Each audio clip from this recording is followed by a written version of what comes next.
Good morning. Welcome to Unity of Boulder. We're so glad you're here. My name is Erin Groverland. I'm the music director here.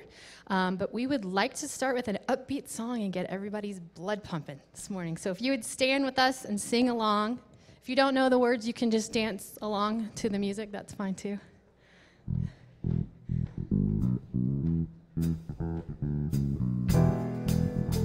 Coming together.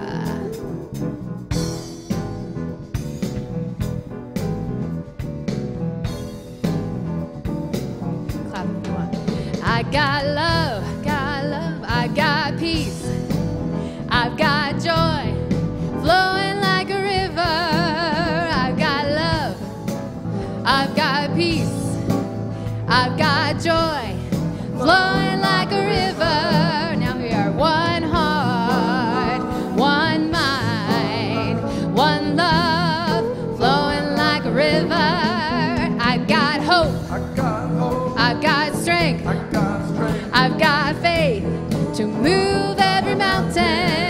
I've got hope, I've got strength, I've got faith to move every mountain. One heart, one mind, one love, come every mountain. I've got you, I've got me, I've got us coming together.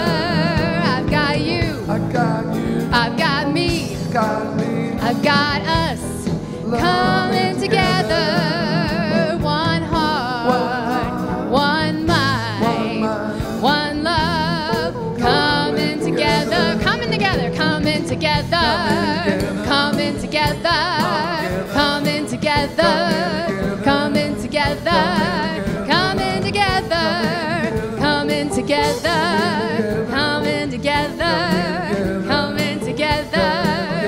One heart, one mind, one love, coming together. Woo! Yeah, that felt great. Now everybody stay standing. And greet the people around you. Shake their hands, say good morning, welcome them.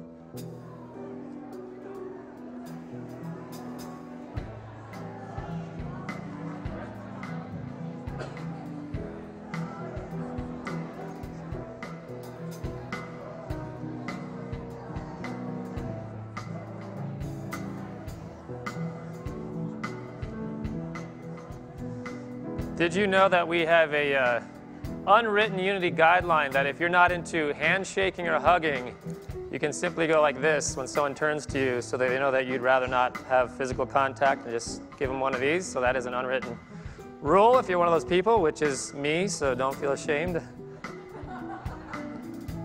All right. Well, I am Shad Groveland. I'm one of the ministers here at Unity of Boulder, and I'm happy to be with you today. And I'd like to know, well, first, before we get too far, can everyone make sure they've silenced their cell phones? And then we're also going to try something today. We had one person in the first service that was willing to do this. Before you put your phone away, would you be willing to text one person in your contact list, any person, random person, where you are and nothing else? Just say, I'm at Unity of Boulder, send, and then put your phone away. And then after this service, see what happens. Is anybody willing to do that? Raise your hand if you're willing to do that. Oh, we blew the first service out of the water. All right. It's fun. Just text that person, see what happens. Great. Okay, so we're putting our phones away. Is there anyone here from another Unity church in the world? Yes, you right there. Where are you from? My name's John Island from Unity of Monterey Bay. Ooh, sounds nice. Kind of wish I was there right now. Anyone else from another Unity church? No one? You want to know what happened first service? I've got to say this because my ego wants me to. First service, I just guessed and said, is there anyone here from Unity of Albuquerque? And there wasn't anybody. And then I said, is there anyone here for the first time? And the lady stood up, she said, actually, I'm here from Albuquerque. So that was a psychic moment. I got very little credit for it, so I had to say it again. Okay. Is there anyone here for the first time that'd be willing to raise their hand and let us know about you? You, of course. Yes, yes. Thank you. Thank you for coming. All right. Well, good. So we're all family. We all know each other. We're all close. That's a wonderful thing. We also want to welcome our Spanish speakers today. We have Spanish speakers, and everyone turn around and look up there at the glass window and wave to Rosa. She does live Spanish translation. How many of you didn't know that? Isn't that amazing? She was here all day yesterday translating the Q class for people here. So that's an amazing thing. So we have a growing Spanish ministry. We're so welcome, and we're so glad to have that. That's a beautiful thing. Let's see. And live stream, we want to welcome everyone who's watching us on live stream. We are live right now on 4 different platforms. So we have that capability. That's pretty amazing. So we want to welcome our live community. You are here with us in spirit and in a digital representation, and that's a beautiful thing. We're glad to have you. All right. I believe it is time for announcements, which I get to kick off because I have an announcement. I've been here about a year now, and I just love that meditation room downstairs. And I thought to myself, I would like to meditate with you guys in that room. So coming up, I'm going to start a meditation on Monday evenings in that room. Starting March 11th. Starting March 11th, it's going to be at 5:30. The Wednesday evening meditation service will still be happening. I just want to do something in that space because I think it's such a beautiful space. So we're going to be down there, and it's going to be a little bit more, it's going to be more silence. I want to do at least a half an hour of silence with some meditation and music and guided meditation around that. So it'll be more just strictly meditation happening down there. So I'd love to have you join me in that. All right.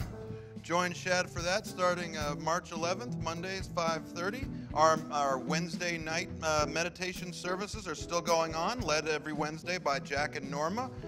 You pretty much even get a full sermon out of it. So if you haven't come and checked out one of our Wednesday night services, come check them out every Wednesday.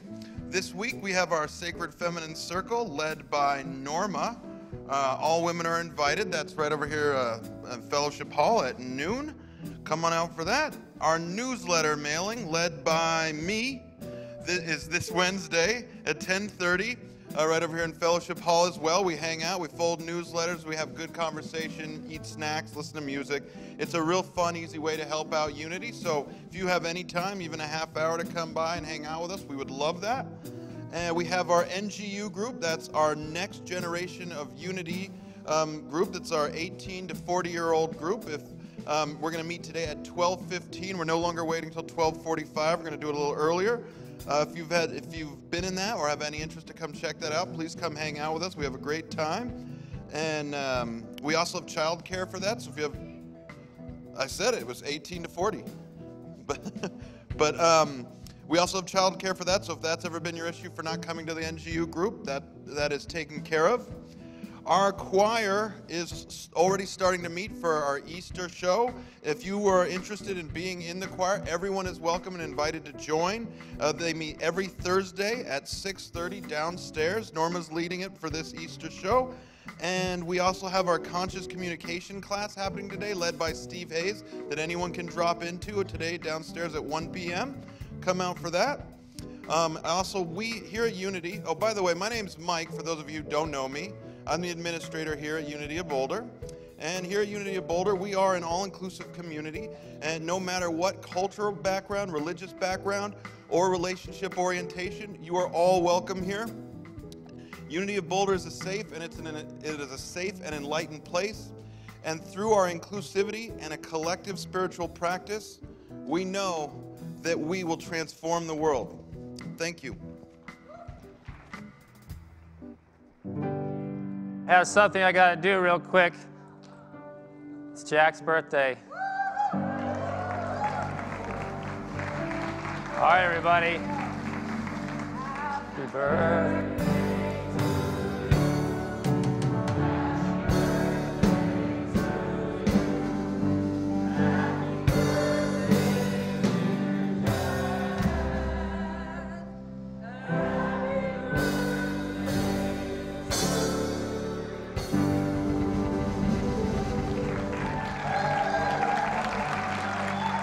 Okay. 37 and holding.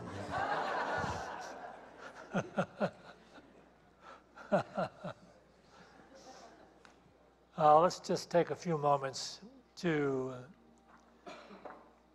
acknowledge that God is omnipresent. So take a couple of deep breaths. And as you release the breath, just rest in the awareness of this divine presence in this beautiful now moment.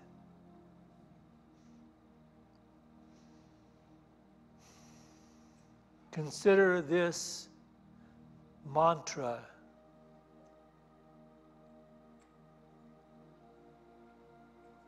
I am resting in the presence of God. I am resting in the presence of God.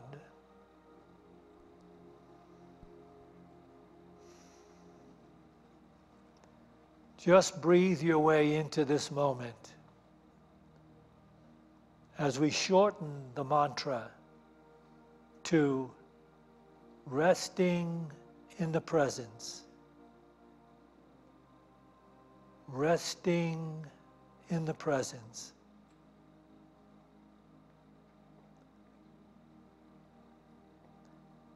Resting in the presence brings peace.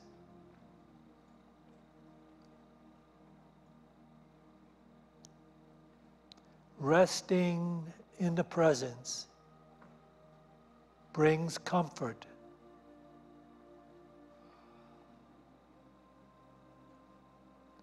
Resting in the presence heals my mind and body.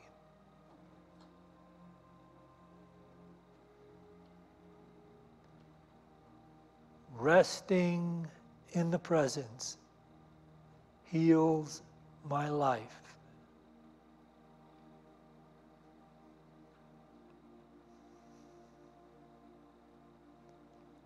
And as we allow this to happen more and more, we learn to carry the presence with us. We carry the peace, the comfort, the healing, and the love into all of our relationships and to all situations that we enter today. And as we go forth now from this prayer, let us feel gratitude for the truth of the presence of God. And to this we say, Amen.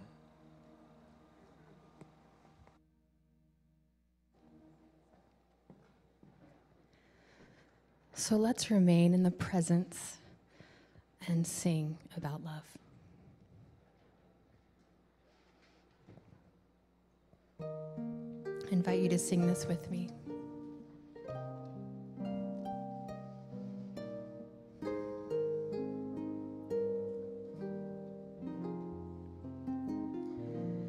In this moment, in this place, I remember who I am, letting fear and worry fall away from me. I open my eyes and see there is only love.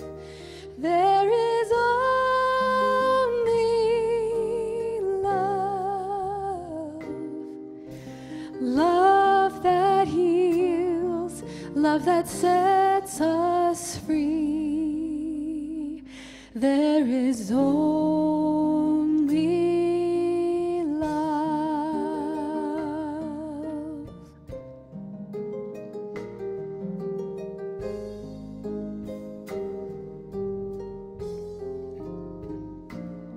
When I lose myself, when it seems I've lost my way,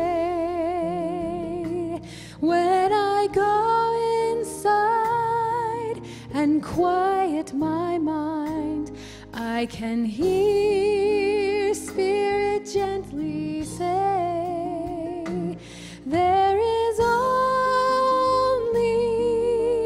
love.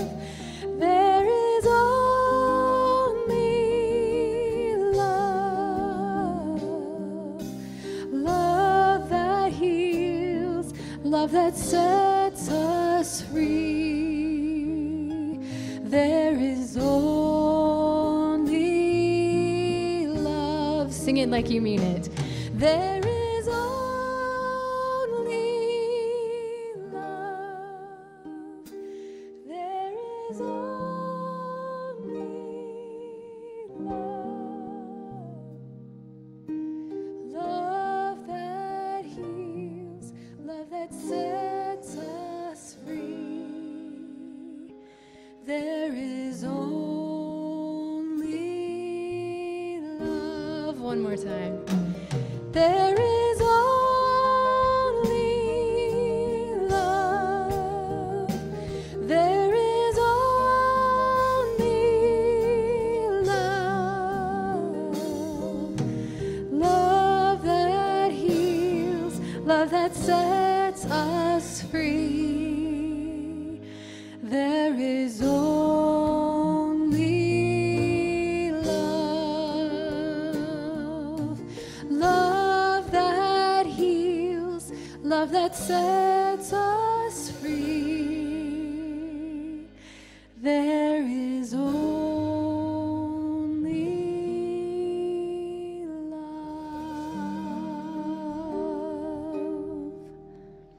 Beautiful.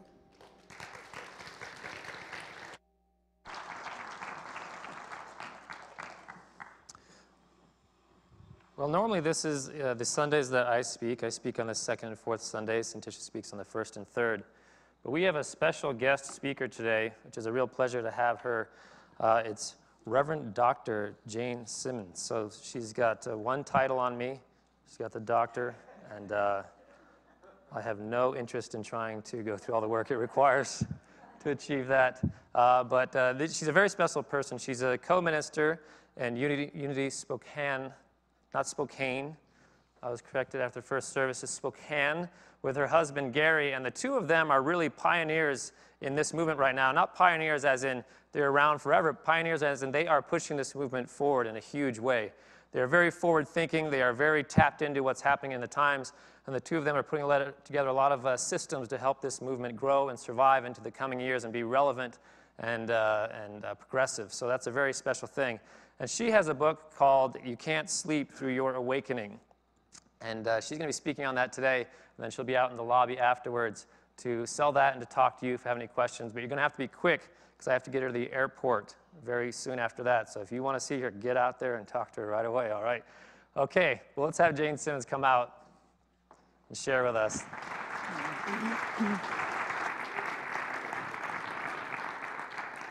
Thank you, Shad. Well, good morning. It is wonderful to be here. I visited this spiritual center 20 years ago when my ministerial class went on a class trip. And we came to Colorado and we visited all the area churches, but I remember vividly coming in here and being so inspired by what I saw around me. And in that moment, realizing I can do ministry. This is what I want to do. And so off I went, and now 20 years later, I come back to visit, and it still has that same inspiration and appeal to me that it always had. And I have so enjoyed being here this weekend in this beautiful city, this beautiful community, and with the beautiful people that I have connected with. So thank you all for being here and for inviting me to be a part of your wonderful community this weekend. So, I'm going to start with a question. Is everybody wide awake? Anybody still sleeping? No. Because this morning, that's what we're going to be exploring. What it means to be spiritually awake. And the truth is that you can't seem to sleep through this awakening. It'd be nice if we could. Just kind of wake up and, oh, it happened. But as the Armenian spiritual teacher Gurdjieff tells us, you can't unconsciously become conscious. Can't unconsciously become conscious. So what is it that we want to become conscious of? Well, Julia Cameron, who is the author of The Artist Way and other books, how many of you are familiar with Julia Cameron's work? This is what she says: we are spiritual beings with spiritual business to transact on this physical plane. And I love that. I love that idea that we have spiritual business to transact. Do you feel that in your own life? That you are a spiritual being and you've got spiritual business to transact while you're here. Because when we forget that, we end up sleepwalking through life. It's like we skim the surface. We never plumb the depths of this amazing experience we call living. As the poet Diane Ackerman writes, a shallow life creates a world as flat as a shadow. A shallow life creates a world as flat as a shadow. Spoiler alert, we're going to talk about the shadow a little bit today. So we are not here to sleepwalk through life. We are here to dive deep, to wake up to who we've come here to be. Spiritual beings with spiritual business to transact. In the Buddhist tradition, there's a story told that is comparable to the prodigal son. And in this parable, the son is a young prince who inadvertently strays outside of the palace walls as a very young child. He gets lost, and he wanders, and he wanders, and he wanders, and he eventually forgets that he is a prince. And years go by. He ends up living his life as a pauper on the streets. And the king, who was always on the lookout, searching for his beloved missing son, one day happens upon him and recognizes him. And the king joyfully rescues the prince and reveals his royal identity to him. However, the young man no longer has any memory of being a prince. He has fallen asleep to his true self. And he has trouble imagining that life, let alone living that life.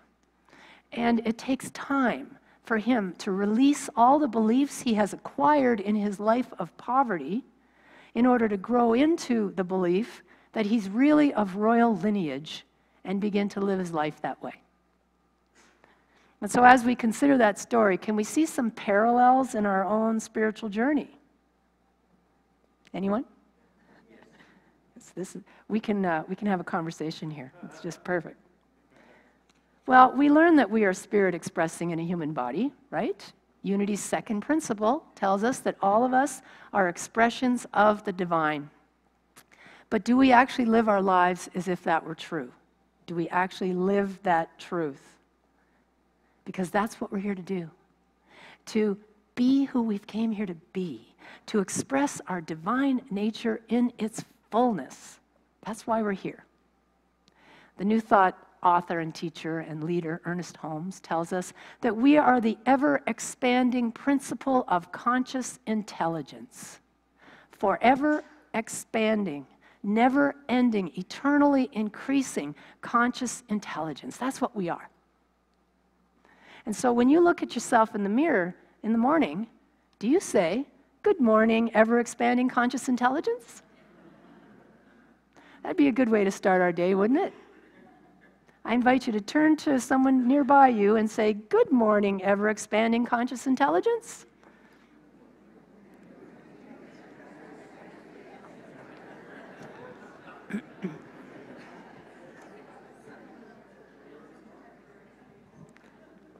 It's good to know that for each other, isn't it?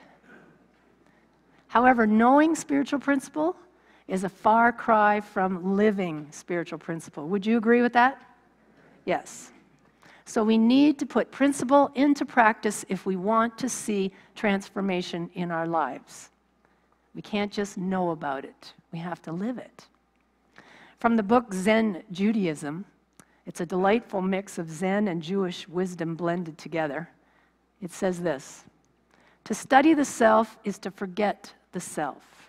To forget the self is to experience the complete dropping away of body and mind. Now that's the Zen part. The Jewish portion reads, The difficult part is keeping body and mind off after you've dropped them. Many people gain back body, mind, and an additional 15 pounds. Now, it's written, tongue-in-cheek, but it really points out something to us, that this expression of being who we've come here to be is a moment-by-moment experience of returning to that awareness of who we truly are, becoming aware of the baggage that we may have accumulated that is keeping us from experiencing life in that way, keeping us from really seeing the truth of who we are. So what keeps me dozing away? Well, to begin with, I'm not even aware that I'm sleeping. I mean, I seem to be awake. I'm conscious of my surroundings. I'm not comatose. And yet, what else is going on around me that I'm unaware of? When you think of things like radio waves and ultraviolet light rays and dog whistles, I mean, there's much that happens that's undetected by the human senses. In fact, research tells us, we talked about this yesterday at the workshop, that there are 400 billion bits of information available to us right now to be accessed. 400 billion bits. Now, I don't know who does all that counting, but I'm going to trust that they're right. However, our brains can only take in 2,000 bits in any given second. 400 billion, 2,000. That's a whole lot of bits that we're unaware of. And we're hardwired for this because the brain is a sensory organ. It's designed to interpret and classify our experience on the physical plane for us. So if all 400 billion bits were suddenly available to us, what would that be like? Can you imagine? To paraphrase Emily Dickinson, the truth must dazzle gradually, or every person could go blind. That kind of says it for me. So we need some kind of governing dynamic to help us manage the experience of living in the physical realm. And that's all well and good, but the problem for us begins when we forget that we are experiencing a slice of life solely through the human senses, and that we think that's all there is. You see, we forget that there's more. So what else are we unaware of? What else is happening that we're unaware of? Well, are you up for a scientific experiment this morning? You don't even have to wear a white lab coat or anything, and you can just stay in your seats. So to do this, I'm going to ask you to look down at your foot, and while you watch your foot, just lightly tap it on the floor. So watch it while you're doing it.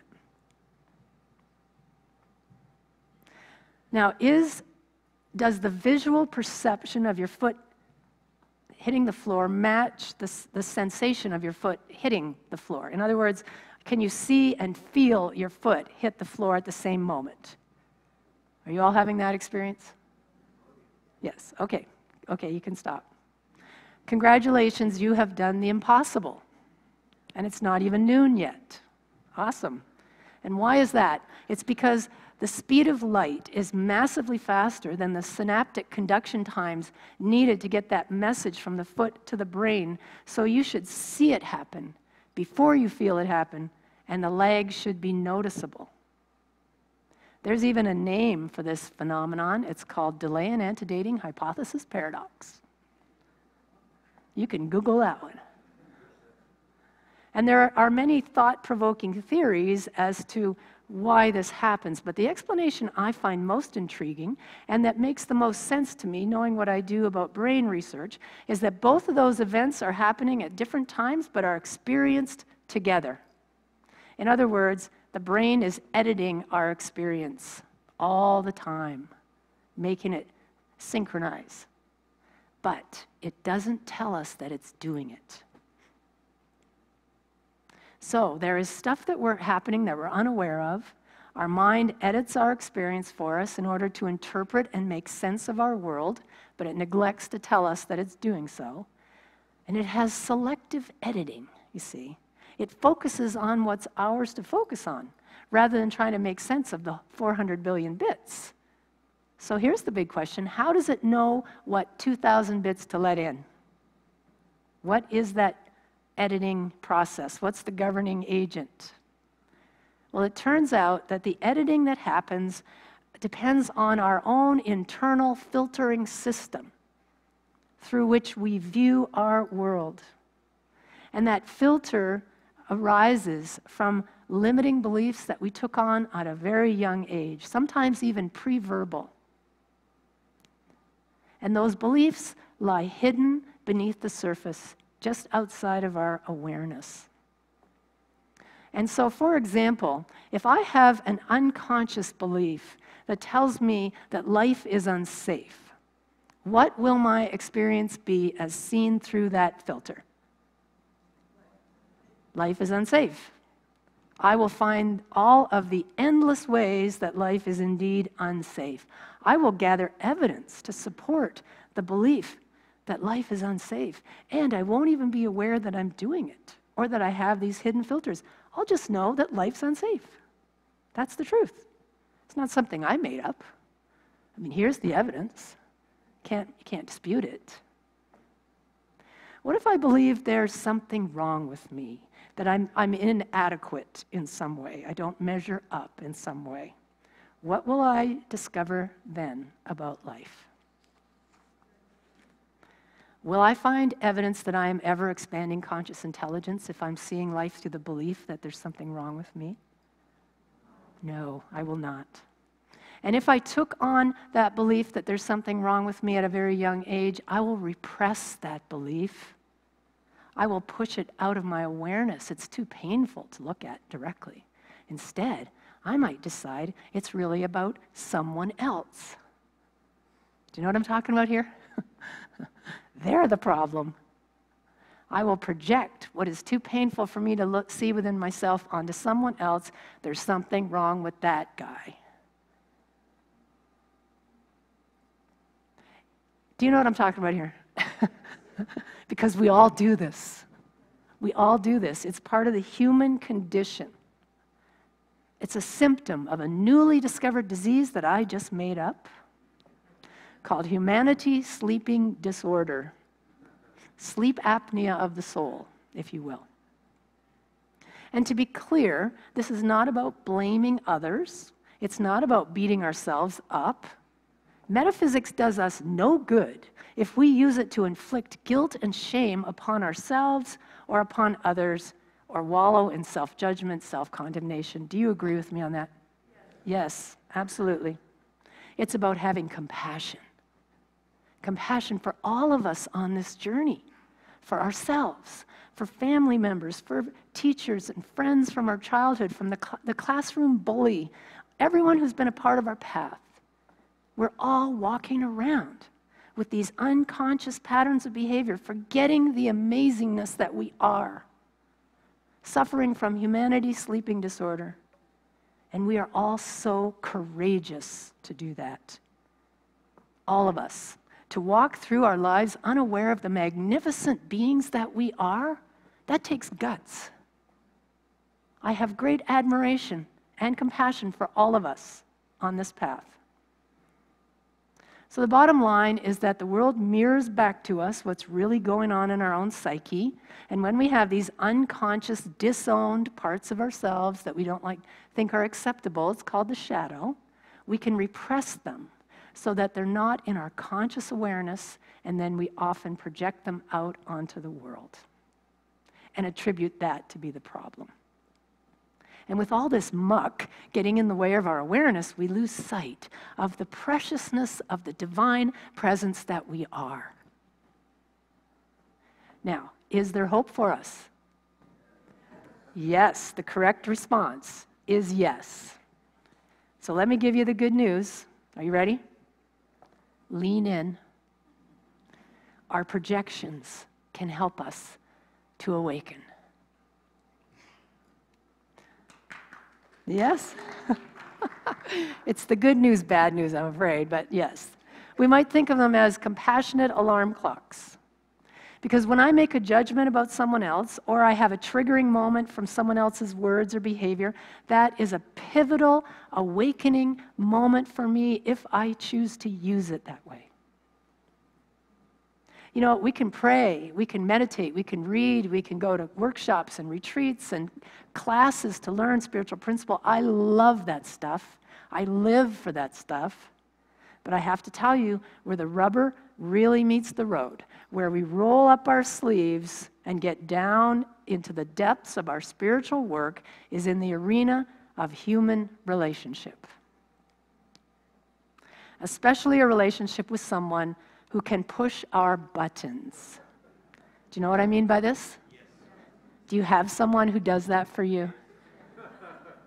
Our button pushers are often very conveniently close at hand. And they're so valuable for us because they can clearly show us those places in need of healing with great accuracy, zero right in on it. It's like finding a sore spot. And why does it hurt to get our buttons pushed? Because it goes to one of those places we don't want to see, a belief that we hide from ourselves and then project onto someone else or onto the world. Now, hear me clearly. I am not suggesting anyone stay in an abusive relationship of any kind. If you are in an abusive relationship, you need to get help. Are we clear on that? That's not what I'm saying. What I'm talking about are those irritations, the annoyances, the socks on the floor, you know, those kind of paper cut moments. They can be surprisingly ripe for us with abundant opportunity for spiritual growth.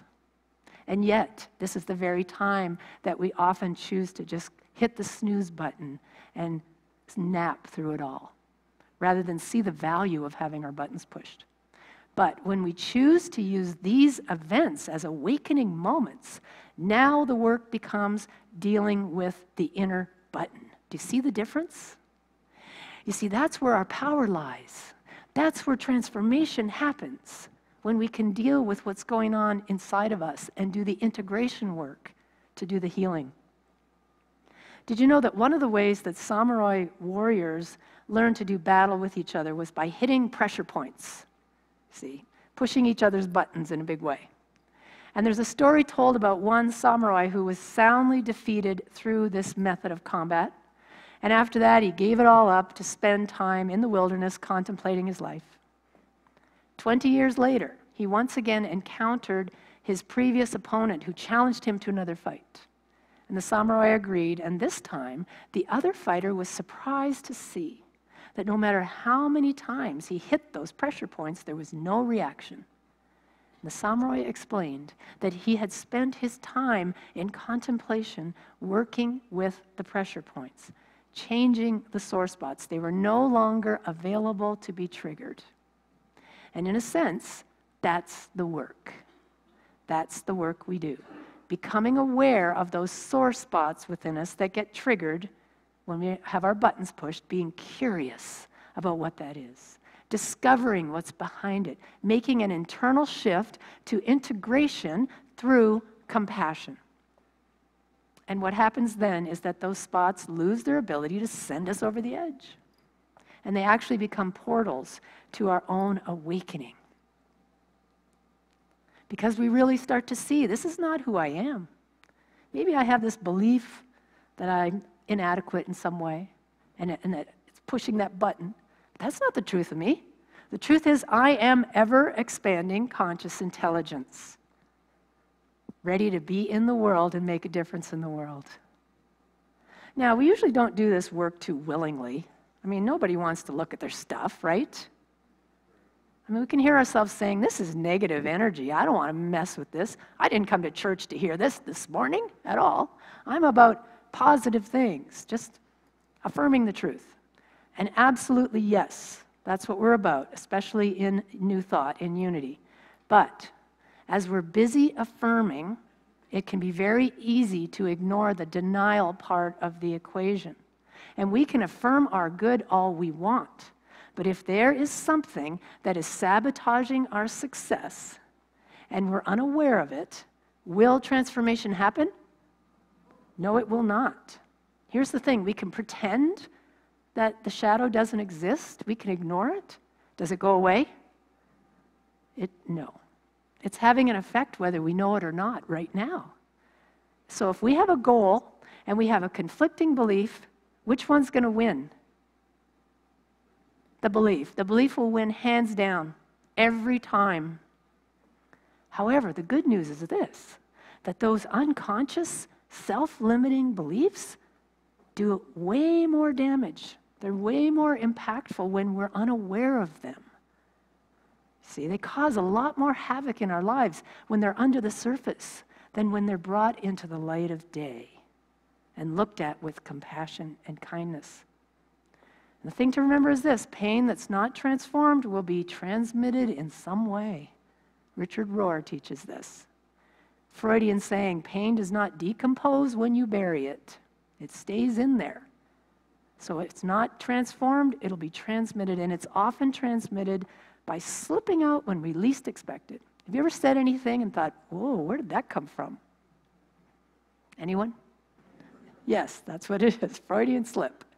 It's like trying to hold a beach ball underwater and finally it just pops up somewhere else. So when we bring this into the light of day, we begin to take our power back. Because here's the thing, we are creative beings. And we're always creating, either consciously or unconsciously. Unity's co-founder, Charles Fillmore, said to be ignorant of mind and its laws is to be a child playing with fire. See, when we don't realize that we're creating out of the shadow, we don't see how we're doing it.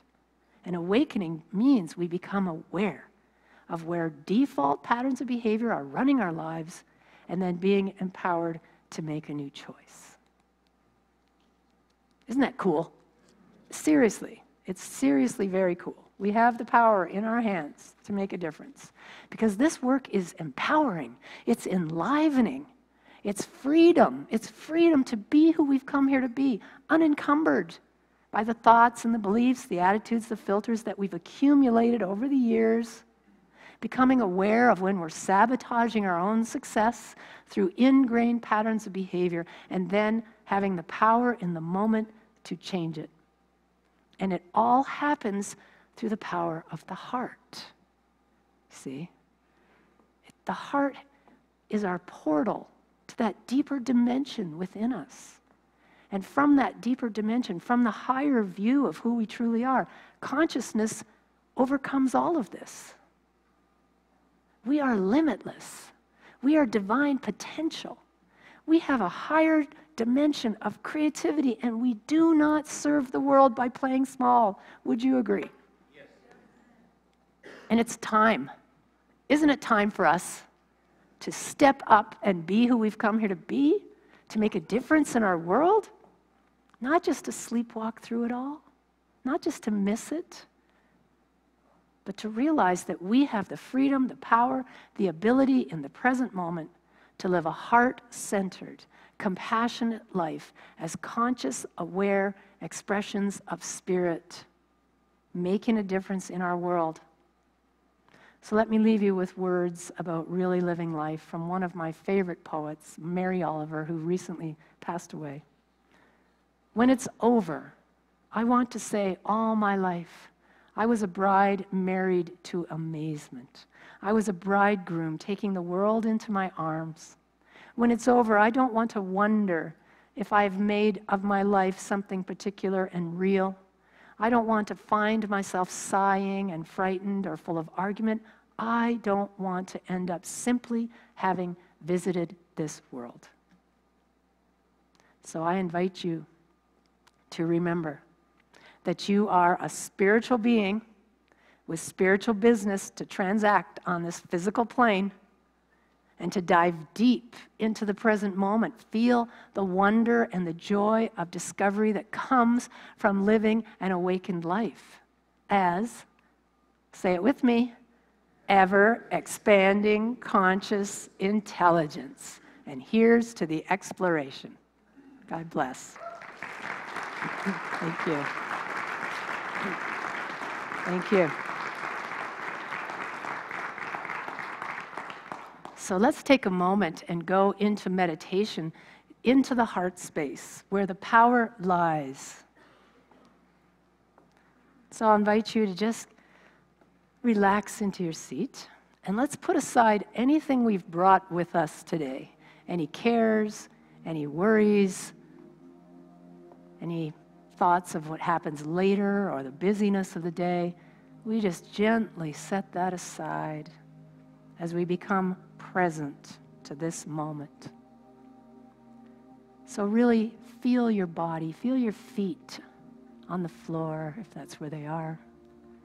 Feel your back against the seat. Really inhabit this moment.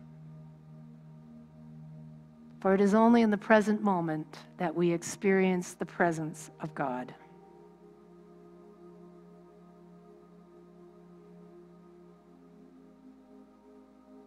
And as we become present, we begin to follow the breath in and out.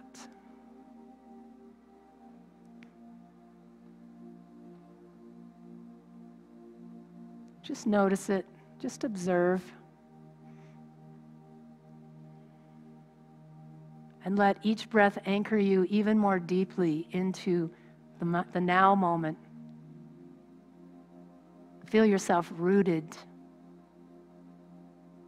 and open and willing to the power within you to come forth and be expressed. And as we continue following the breath, imagine breathing right into your heart space. And if you want to put your hands on your heart, you can go ahead and do that.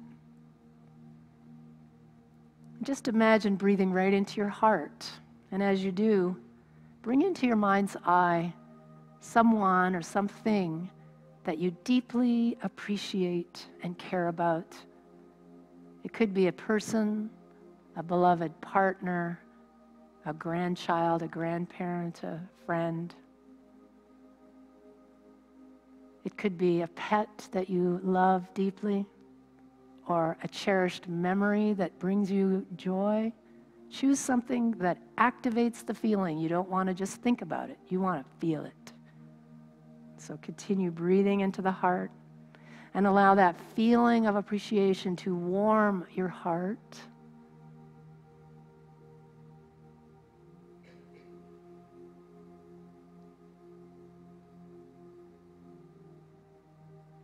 And to grow and expand beyond the heart as you radiate this high vibration of appreciation and let it fill your body. Let every cell be bathed in this healing vibration. Feel yourself come alive, invigorated, on fire with the power within you.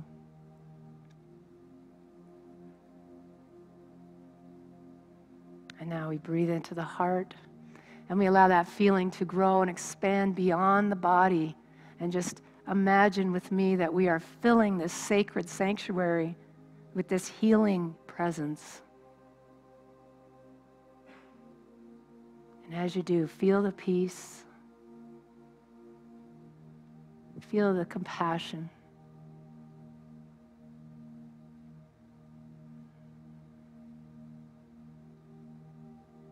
Feel the harmony. And know that you are here to be the one unto your life to make the difference, to bring peace where there is none, to bring compassion into the world, to bring kindness into your life, and to help create a world that works for all. And as we breathe into the heart and we allow this feeling to expand even more, it goes beyond the walls of this community. And we send it forth to bless our world.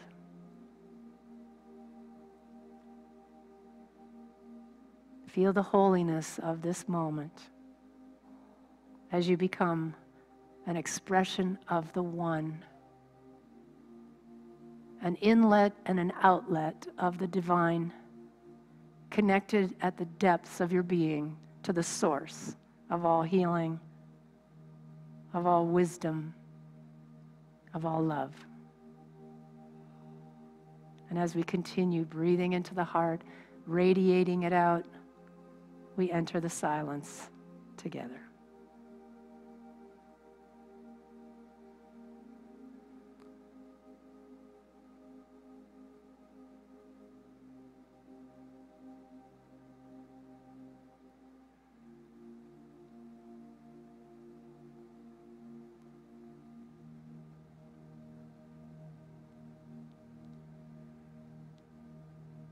God is our source. We are divinely connected at the depths of our being. And for this opportunity to be spirit in action, to be spiritual beings with spiritual business to transact in this physical world, we give grateful thanks. And so it is. Amen.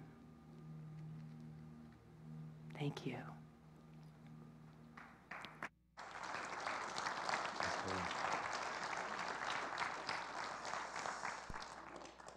Well, that was a beautiful experience, was it not? We're going to take an offering for unity now, and to follow the theme of triggers, one of the biggest triggers we have in this culture is around money. And one of the ways we deal with that trigger as a spiritual principle is giving it away, to help us release that attachment to that money, to recognize that it is not our money, it is the money of the divine, and we are simply conduits to let that money flow. And when we give and we donate and we tithe, we are putting that flow of energy back into the universe instead of trying to bottle it up into ourselves. So that's what we do right now. So I invite you to hold that donation in your hand, whether it be physical or mental or spiritual or credit or debit. And bless it with this offering statement, if you'll say it with me. Divine love, through me, blesses and multiplies all that I have, all that I give, and all that I receive because I give. And we have the opportunity to listen to Erina and the Unity Band sing again. Let me get that for you.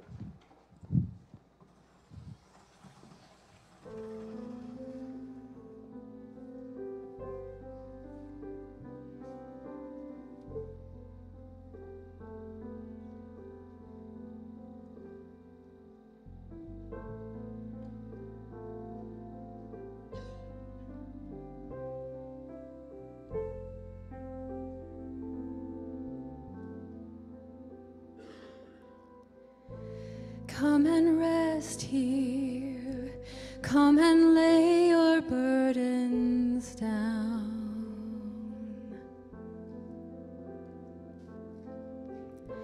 Come and rest here.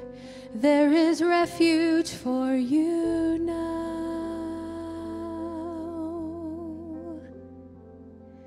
You'll find my peace and know you're not alone anymore.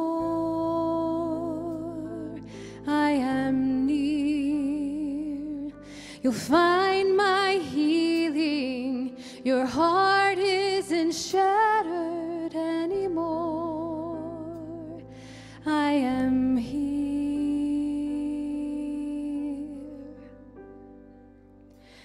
Breathe.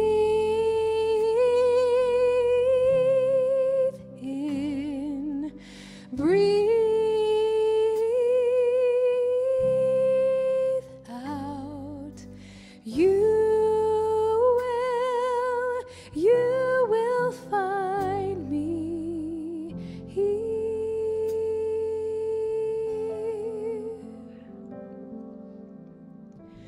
Come and rest here. Come and lay your burdens down.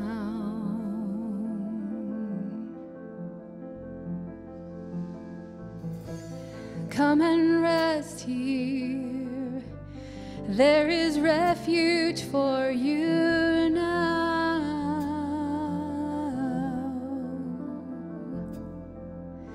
You'll find my peace and know you're not alone anymore. I am near. You'll find my healing. Your heart isn't shattered anymore. I am here.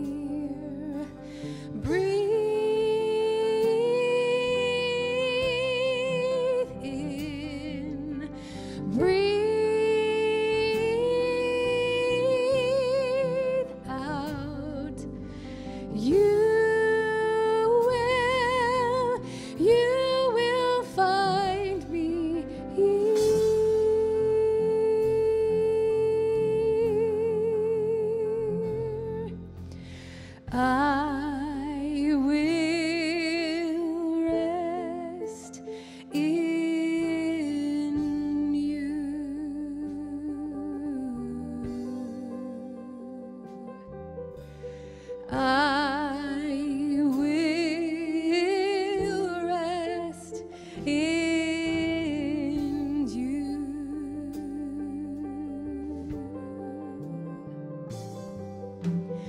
I will rest in you.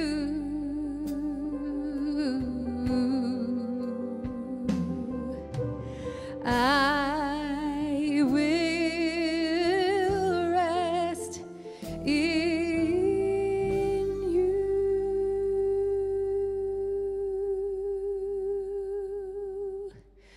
Breathe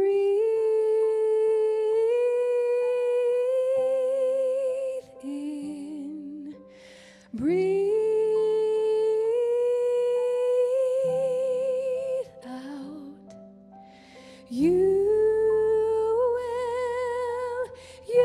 will find me here.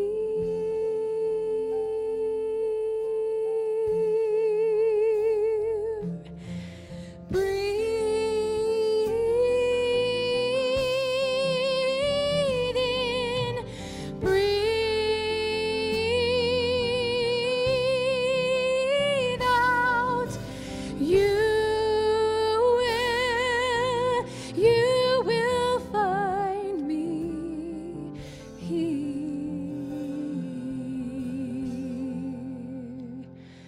You will find me. You will find me here.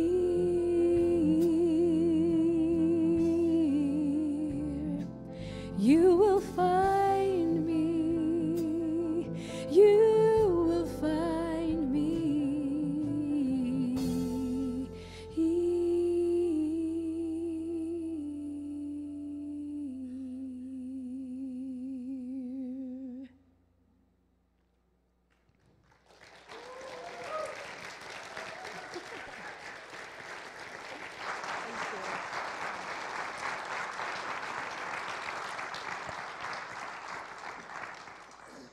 Well, I still run into people that don't know that this is my wife, Erina, and that's my alarm clock every morning. So she has to get up early and vocalize and drink tea to get ready to wake me up. It's a process, but I appreciate it. All right, well, that concludes our service, and I want to let you know that we do have fellowship over here in the room next door. If you haven't been here before, we're going to have tea and snacks over there.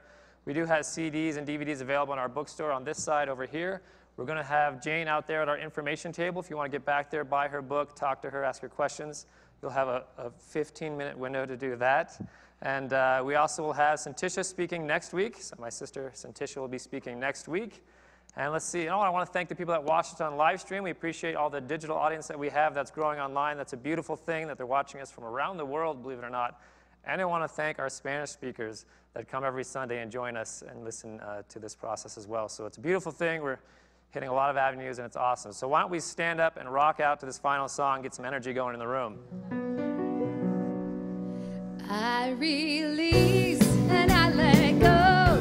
Let the Spirit run my life, and my heart is open wide. Yes, I'm only here for God. No more struggle, no more strife. With my faith, I see the light. I am free in the Spirit. Yes, I'm only here for God. I release and I let go. Let the Spirit run my life, and my heart is open wide. Yes, I'm only here for God. No more struggle, no more strife. With my faith, I see the light.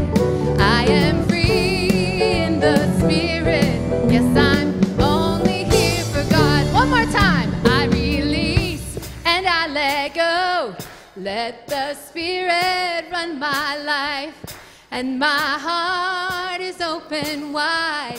Yes, I'm only here for God. No more struggle, no more strife.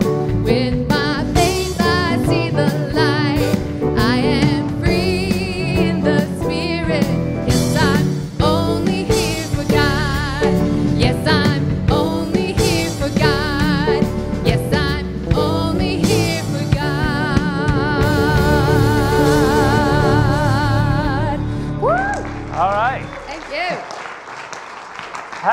an amazing, beautiful week.